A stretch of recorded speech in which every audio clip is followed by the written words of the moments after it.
นนี้ถือว่าเป็นบรรยากาศสดเนาะ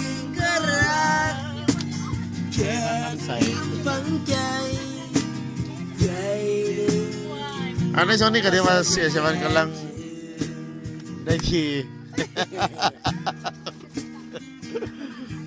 เป็นบรรยากาศสดแต่ว่าบรรยากาศกะค่อยคำลงแรงกะหลายพักชนกะกำลังกำบันกำเพื่อนแล้ว แต่ว่าทีมงานของเขาก็ยังถือว่ายังคงที่อยู่เนาะส่วนนี้ก็เรียกว่าบรรยากาศกำลังดีสำหรับทีมงานของเขาก็ขึ้นมาจะได้ใช่ขึ้นที่สองมาจะดีพูดมาดิ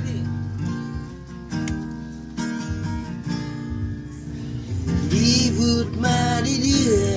ว่ามีเจ้าของพู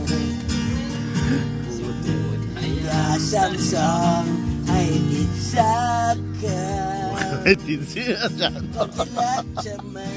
รอแล้วทำความเราไม่ต้องเดินตามดวงตัวเธอดำใจจริงๆเธอน่ารักฉันเต็มอกใจจริงอาจเพ้อพบโก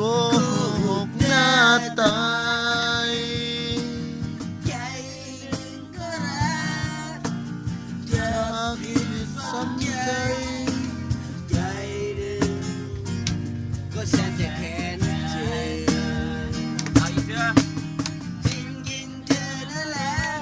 เธอคือแฟนผมใจจริงมาเพื่อผมเกือบแย่ตาย